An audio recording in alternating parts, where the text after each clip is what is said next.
Bismillahirrahmanirrahim və beynəstəyin. Salam aleyküm, hörmətli tamaşaçılarımız, xoş gördük hər birinizi. Sizlərlə mən Elnarə Allahverdiyevayam və verilişimizin mövzusu günahlar, eyni zamanda günahlar nəticəsində bizi gözləyən cəzalardır. Dəyərli izləyicilərimiz, ötən verilişlərimizdə biz böyük günahlardan biri haqqında danışdıq və dedik ki, bu elə bir günahdır ki, bağışlanmaz bir günahdır. Eyni zamanda əbədi cəhənnəm bu günahın müqabilində dayanıbdır. Bu da məhz şirk idi. Yəni Allaha şərik qoşmaq idi. Bugün də elə bir günahdan danışmaq istəyirəm ki, bu da insanı cəhənnəmə aparacaq bir günahdır. Bu vacibatlardan biri olan namazın bilərəkdən tərkidir. Bəli, ümumiyyətlə namaz digər vacibatlara nisbətən, daha doğrusu digər vacibatlardan fərqli olaraq elə bir vacibatdır ki, istənilən şəraitdə insan onu icra etməlidir. Misal üçün, Ramazan ayında ola bilər ki, kimsə sağlıq problemi olsun və bu səbəbdən oruç tuta bilməsin.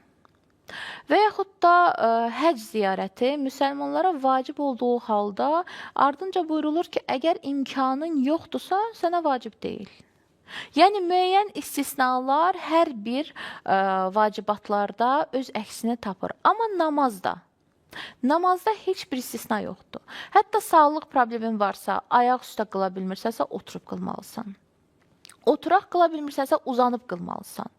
Bədənivi tərpədə bilmirsənsə, hərəkət etdirə bilmirsənsə, göz işarəsi ilə qılmalısan. Amma hər bir halda bu namazı icra etməlisən. Və namazın bilərəkdən tərki qəbul edilməzdir. Və əlbəttə ki, namazın bilərəkdən tərk edilməsi nəticəsində baş verən müəyyən hadisələr var ki, bunlar cəza ünvanındadır, cəza qismindədir və həmin o insanları mütləq gözləyir. Bunlardan bir neçəsini sadəcə olaraq verilişimizin vaxtına uyğun olaraq qeyd etmək istəyirəm. İlki, ilahi qəzəbin nazil olmasıdır. İslami mənbələrdə qeyd olunur ki, əgər bir insan bilərəkdən namazını tərk eləyibsə, bilsin ki, ilahi qəzəb ona nazil olacaq. Gec-tez, amma nazil olacaq. İslam Peyğəmbəri sallallahu buyurur ki, namaz qılmayan şəxs Allah qəzəblənən vaxt onunla görüşür. Yəni, Allah nə vaxt qəzəblənirsə, həmin o namaz qılmayanla görüşür.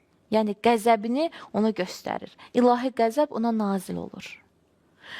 Digər bir tərəfdən namazı bilərək tərk edən insanların qarşılaşdığı cəzalardan biri də əməllərin puç olmasıdır. İslam Peyğəmbəri sallallahu buyurur ki, bilərəkdən namazı tərk edən şəxsin əməlləri Allah tərəfindən puç olunur. Baxın, Allah tərəfindən puç olunur. Niyə? Çünki bilərəkdən Allaha qarşı çıxır. Bilərəkdən Allaha qarşı üsyan eləyir, namazını tərk eləyir. Ya namaz ona vacibdir, ümumiyyətlə qılmayıb, ya bir müddət qılıb sonra namazı qırağa qoyub. Hər bir halda bunların ikisi də bilərəkdəndir. Bəli, bəzi insanlar, indi bilmirəm, dünyanın harasında belə insanlar varsa da, bəzi insanlar ola bilər namaz haqqında məlumatları olmasın ki, keçmiş zamanda bu daha çox öz əksini tapa bilərdi. Çünki texnologiya zamanı deyildi və insanlar dünyanın bu tərəfindən o tərəfinə heç bir məlumat əldə edə bilmirdilər. Amma indi elə bir zamanda yaşayırıq ki, dünyanın bu üzündən çox bir, necə deyək, neçə ölkələr o tərəfə kontaktlar yaranır. İnsanlar bir-birindən kontaktda olur. Bu zamanda məlumatsız insan tapmaq bir balaca çətindir. Əgər varsa da bilərəkdən bunu etmirsəsə, bununla bizim işimiz yoxdur. Mövzumuz bu deyil. Mövzumuz bilərəkdən bunu etməkdir. Bəzi insanlar bilirlər ki, namaz vacibdir. Amma qılmırlar. Dindirsən, tutarlı bir səbəb gətirə bilmir. Tutarlı bir səbəb desin ki, insan bununla qane olsun. Yoxdur, axı, belə bir səbəb yoxdur. Heç bir şey bunun qarşısında dayana bilməz. Və bəzi insanlar var ki, bir müddət namaz qılıblar. Bu insanlara daha çox təəccüb edilməlidir. Niyə görə? Çünki bir müddət namaz əhli olublar. Bir müddət bu ibadətin bu şirinliyini dadıblar, sonra kənara qoyublar.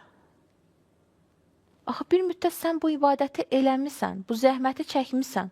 Allaha bəndəçilik yolunda müəyyən işlər eləmisən, müəyyən işlər görmüsən. Niyə bunları puç eləyirsən? Niyə görə bunları hədər eləyirsən? Axı nə bilirsən sən bu dünyada nə qədər yaşayacaqsın? Bəlkə elə 2 gün sonra dünyadan köçdün. 10 il namaz qılmısansa 2 gün namazsız qaldın deyə o 10 ilvi də puç eləyirsən. Belə insanlara daha çox təəccüb edilir və eyni zamanda namazı bilərək tərk edən insanların qarşılaşdığı növbəti bir cəza kafirlikdir. İslam Peyğəmbəri buyurur ki, bilərəkdən namazı tərk edən şəxs küfrə uğramışdır. Küfrə uğramaq, yəni həqiqəti bilə-bilə inkar etmək. Mən bilirəm namaz vacibdir və mən bunu qılmalıyam, amma mən bilə-bilə bunu rədd edirəm. Və bunu edirəmsə mən küfrə uğrayıram. Və küfrə uğrayan insanların hər biri aqibəti əbədi cəhənnəmdir. Və ən son olaraq bunu da demək olar ki, İslamdan xaric olma. İslam dinindən xaric olma. Məsumlardan bir hədis var bu sözümüzə qüvvət olaraq. Buyurulur ki, bir insan ki namazını tərk edir bilə-bilə, bilsin ki, onun dini yoxdur. Zahirdə deyə bilər mən müsəlmanam, amma bilərəkdən namazını tərk eləyib bu müsəlman deyir özünə, bunun dini yoxdur. Çünki İslamda belə bir qayda yoxdur ki, bir insan həm müsəlman olsun, həm də namaz qılmasın. Və son zamanlar çox yayılmış bir cümlə var, deyirlər ki, dində məcburiyyət yoxdur. Bunu səhv başa düşüblər əslində. Bu əslində belə deyil. Əslində bir insan din seçmək istəyirsə, hansısa bir dini seçmək istəyirsə özünə, burada həmin insan öz şəxsi iradəsi ilə, şəxsi azadlığı ilə seçə bilər. Məcburiyyət burada yoxdur. Misal üçün, kimsə gəlir, deyir ki, mən Məsihi olmaq istəyirəm. Mənə görə haqq din Məsihiyyətdir. Yoxdur, mən Yəhudi olmaq istəyirəm. Mənə görə haqq din Yəhudi olmaqdır. Bu onun şəxsi iradəsidir və öz şəxsi iradəsi sayəsində gedir istədiyi dini seçir. Yoxdur, biri gəldir ki, mən İslamı gördüm, İslam dini haqqında araşdırdım. Dünyada nə qədər belə insanlar var ki, daha öncə Məsihi olublar, Yəhudi olublar, tanınmış şəxsiyyətlər var, böyük insanlar var, nə bilim, aktyorlar var, çox idmançılar var, çox insanlar var ki, daha öncə başqa dinə mənsub olublar və daha sonra İslam həqiqətləri ilə tanış olandan sonra başa düşürlər ki, İslam dini haqq dindir. Və İslam dininə iman gətiriblər. İman gətirdikdən sonra bir iman gətirənin vəzifəsi nədirsə, onu başlayıblar icra eləməyə. Bəli, burada məcburiyyət yoxdur. İnsan istədiyi kimi, istədiyi şəkildə bəyəndiyi, haqq bildiyi dini seçə bilər. Amma sən o dini seçdinsə, o dinin sənə buyurduqlarına əməl etməlisən. Bu artıq qanundur. Bu artıq qanundur və sənin boynunda bir məcburiyyətdir də. Əgər sən özünə müsəlman deyirsənsə, o müsəlmana xas olan, nə lazımdırsa, o xas olan xüsusiyyətlər var, onu özündə göstərməlisən. Göstərməyənlərlə bizim işimiz yoxdur. Əlbəttə ki, hər bir insan öz əməlinə görə cavab verəcək. Biz sadəcə İslami mənbələrdə bizə olunan, müsəlmanlara olan tövsiyələri bizi izləyən tamaşaçılarımıza çatdırmağa çalışırıq. Amma heç kimi də mühakimə etmək bizim ixtiyarımızda deyil təbii ki. Sadəcə olaraq bir müsəlman hədisə görə, məsumlardan gələn hədisə görə deyir, əgər bir insan bilərəkdən namazını tərk edirsə, bilsin ki, dindən də çıxıb. Yəni, dildə özünə müsəlmanam deməklə onun heç bir şeyi düzəlmir. Yəni, bu müsəlmanam deməyi onu axirətdə qutarmayacaq, o əzablardan onu xilas eləməyəcək. Eyni zamanda namazı bilərək tərk etməyin də təbii ki, ən böyük cəzası elə cəhənnəm alovudur, cəhənnəm odur ki, biz Qur'an-ı Kərimə baxanda görürük ki, Müddəssir surəsi 43-cü ayədə, ümumiyyətlə Qur'an-ı Kərimdə bir çox belə yerlər var ki, behişt əhli ilə cəhənnəm əhlinin diyaloqları var. Bir-birləri ilə olan söhbətləri var ki, Qur'anda bunlar canlanır və bizə bir həqiqət olaraq çatdırılır. Peyğəmbər tərəfindən çatdırılıbdır. Və onlardan biri də məhz bu Müddəssir surəsi 43-cü ayədə yer alan bu həmin hadisədir ki, burada da behişt əhli ilə cəhənnəm əhlinin bir söhbəti var, bir diyaloqu var və behişt əhli cəhənnəm əhlinin əzablarını eşidəndə, başa düşəndə ki, onlar orada əzab görürlər, əziyyət görürlər, onların təəccübünə səbəb olur ki, bunlar nə iş görüblər ki, bu boyda əzaba düçar olublar. Və soruşurlar onlardan. Soruşurlar ki, siz niyə görə cəhənnəmdəsiz? Sizi ora nə saldı?